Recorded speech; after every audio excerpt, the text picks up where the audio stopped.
sukaɓe département de Podor hande noon oɗo ñalawma wonno ko Korkaje e Mboyo e Lahel e Muluwayo minen jogui caɗele enclavement minen jogui caɗele jogɗi te jogdami depuis 1960 min ngala goudron min ngala haydar ke Macky Sall mbiɗa ko Sénégal émergent so woni Sénégal émergent mbiɗa minen min jiyani minen min mbi Sénégal dello guinaw saabu so woni Sénégal émergent hande gandanɗa hoorema eɗen e 21e siècle goudron boɗejo fotani wonde e nder leydi Sénégal ko ɗum gacce mawɗe min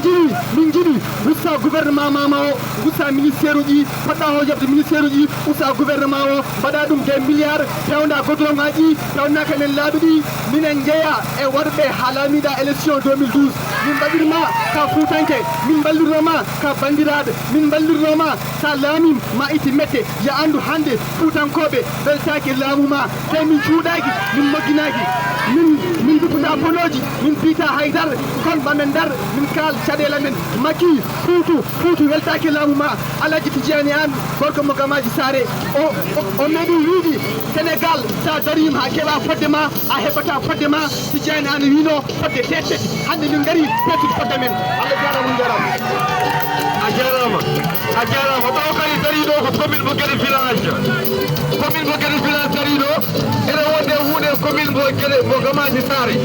ɗo commune mo Gamaji Sare amoji ɗi ga ko hen jeeya ko wayno Moulouwaye en Halwade en koye nder commune Gamaji Sare jeeya